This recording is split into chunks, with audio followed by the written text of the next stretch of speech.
So we come to the next person who says that you are the artist of your life. So do not give your paintbrush to anybody else.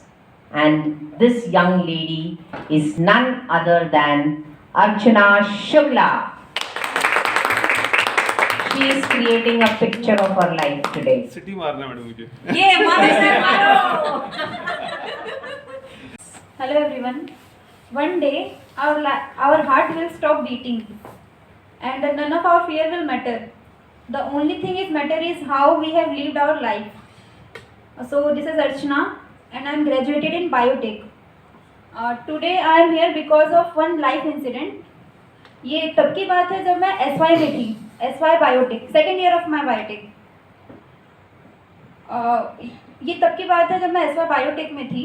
और फिर जैसे आप सब ने presentations दिए होंगे अपने कॉलेज लाइफ में, स्कूल लाइफ में, वैसे हमारे टीचर्स ने भी हमें यही बोला था कि आप सबको छोटे छोटे से टॉपिक पे प्रेजेंटेशन देना है. सो बट मैं पहले से ट्यूशन्स लेती थी, 9th के 10th के ट्यूशन्स लेती थी, क्लासेस लेती थी. सो मुझे लगा कि मैं इजीली टॉपिक्स को एक्सप्लेन कर पाऊँगी सबको, बिकॉज मैंने पहले भी कर दिया था, बच्चों के साथ किया था मैंने पहले से. सो मैंने सोचा कि मैं कर पाऊँगी इजीली. बट फिर जब मैं वहाँ गई स्टेज पे बोलने के लिए, मैंने बस नॉर्मली अपना पढ़ लिया था क्या टॉपिक है, वही पढ़ के मैं गई थी. लेकिन मैं बोल नहीं पाई कुछ, मैं फ्रीज़ हो गई पूरी तरीके से वहाँ पे. सो फिर मैंने सोचा नहीं मुझे बोलना है, मैं यहाँ बोलने के लिए आई हूँ. तो मैंने ट्राई किया बोलने का, बट नहीं हो पाया वहाँ पे. फिर मैं अपनी चेयर पे आके बैठ गई चुपचाप. तो उस टाइम तो किसी ने मुझे कुछ भी नहीं बोला, इवन मेरे टीचर्स ने नहीं बोला, मेरे फ्रेंड्स ने नहीं बोला. बट कुछ दिनों बाद, 1 या 2 दिन के बाद से they started making fun of that speech, क्योंकि वो अच्छा नहीं था. फिर मुझे ऐसा लगा कि इनके हंसने से कुछ नहीं होता, मैं चाहूँ तो चेंज कर सकती हूँ इन चीज़ों को. फिर मैंने डिसाइड किया कि अब मेरा पहला जो टारगेट है वो यही रहेगा कि मुझे मेरे फियर से ओवरकम करना है कैसे भी. सो मैंने एक जॉब ज्वाइन की, मेडिकल रिप्रेजेंटेटिव की जॉब थी वो जॉब मैंने इसीलिए ज्वाइन की ताकि उसमें मुझे बात करने का मौका मिले, लोगों से, डॉक्टर से डील करने का मौका मिले, ताकि ये जो मैं बात करने का मेरे अंदर जो फियर है वो ख़त्म हो, लोगों के सामने बोलने का जो फियर है वो ख़त्म हो. इसलिए मैंने ये जॉब ज्वाइन की. बट यहाँ पे भी मुझे सेम प्रॉब्लम ही फेस करने मिली कि मैं प्रेजेंटेशन नहीं दे पाती थी अपने, मतलब ट्रेनिंग के टाइम पे. MRs की ट्रेनिंग होती है जॉब के टाइम पे, बट मैं नहीं दे पाई वहाँ पे प्रेजेंटेशन. सो मैंने डिसाइड किया कि I will take medicine. Fear ना आने के लिए मैंने सोचा I will take propranolol medicine. Propranolol एक मेडिसिन होती है जो हमारे कॉन्फिडेंस को बूस्ट करती है. If you want to give presentation you can take that pill, ऐसा मैंने सुना था कहीं से. सो मैंने ट्राई किया वो पिल, मैंने ट्राई किया उसे. फिर मैंने वहाँ पे जाके प्रेजेंटेशन दिया तो मुझे फियर नहीं आया, मैं बोल पाई इजीली. फिर लेकिन मुझे ऐसा लगा कि I am cheating with my self, I am doing something wrong, it is not right. Medicine की हेल्प से कितना भी क्या करेंगे, कितने दिन तक कर लेंगे हम. सो मैंने सोचा कि नहीं, अब मुझे एक प्रोफेशनल हेल्प लेनी है ताकि मैं ये फियर खुद से ओवरकम कर पाऊँ without any medicine, without any help of medicine. So मैंने नेट पे सर्च किया, बहुत सर्च किया, तो मुझे एक बीजी मैम मिले, स्कूल ऑफ कॉन्फिडेंस मिला. मुझे ऐसा लगा कि ये मैंने जो रिव्यूज़ पढ़े लोगों के, उससे मुझे लगा कि नहीं, मैम जो है वो मुझे हेल्प करेंगी, ज़रूर मैं हेल्प करेंगी. फिर मैम से मिलने के बाद भी मुझे सेम चीज़ें लगी कि मैम ने मुझे बताया कि you can overcome this, easily you can overcome this, you have to, बस तुम्हें फोकस रखना पड़ेगा कुछ दिनों तक. फिर अब मुझे ऐसा लगता है ये कोर्स ज्वाइन करने के बाद से कि मेरा जो पर्पस है वो मेरे फियर से ज़्यादा बड़ा है. तो मुझे करेज करके अब आगे आना है, ओवरकम करना है स्टेज फियर को.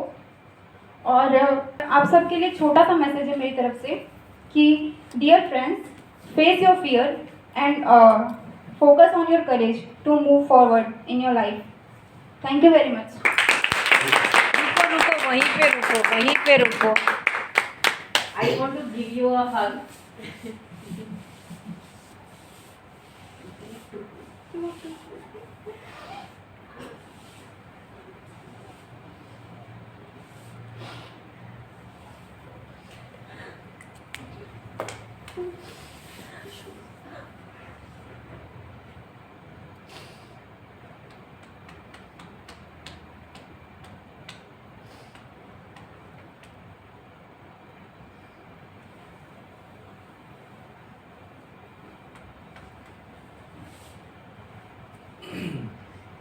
I'm sure that your parents will be really very proud of you.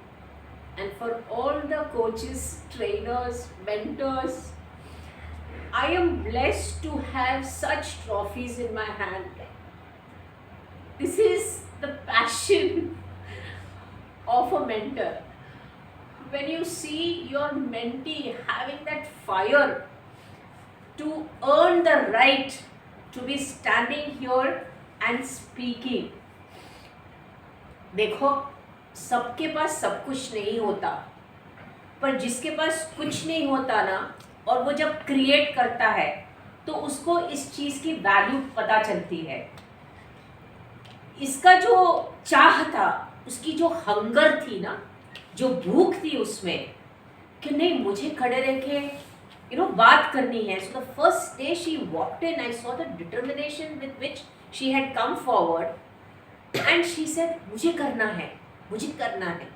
And very frankly speaking, I was not bothered about what she is paying me, she is not paying me, but I saw that desire in her. अगर आज India के even 1/10 youth में ये power है, ये drive है, ये जज्बा है कि मुझे कुछ कर दिखाना है, and I would very proudly say that Archana तूने आज कर दिखाया है. अगर हर नारी, हर स्त्री जो है, हर लड़की जो है अर्चना की जोश को लेकर आएगी और अपना काम पूरा करेगी, she is the one who is going to create her world. और जब मैंने उसका कोट पढ़ा तो मुझे पता नहीं था कि ये इसी क्षण, इसी पल पे सही होगा. So all the women out there, if this girl can do it in just 3 meetings, मैंने इसको सिर्फ 3 बार मिली हूँ, सबसे कम समय मैंने इसको दिया है आप सबके बीच में. आपके पास टाइम था, इसके पास टाइम नहीं था क्योंकि वो काम पे जाती थी, और वो काम के बीच में से जब उसको टाइम मिलता था तब वो यहाँ पे आके सीखती थी. तो ये जो ड्राइव है ना, क्योंकि I identify myself with her. As a child we did not have much, but we never gave up the hard work. And कल देखो, you are going to be that shining star, and लोग आपको recognise करेंगे. आपके अंदर का जो जज्बा है ना, उसको आप बाहर लेके आए. Like Rajiv, I think you told me the statement, नहीं सुधीर सर आपने बोला था कि जिस जगह पे अबंडेंस होती है, जैसे कि केरला है, गुजरात है या अलग कंट्रीज है, वहाँ के लोग उसको टेकन फॉर ग्रांटेड लेते हैं. बट जो बिहार से आते, कहाँ से? I am not being biased towards country people और state people as such, but कहाँ से? बिहार से. बिहार से इतनी मेहनती है ये लोग, क्योंकि उनके पास पता है कि कहाँ पे अपॉर्चुनिटी मिलेगा पता नहीं. So they have that drive to go and get things done, and that's what she has done. I'm very proud of you.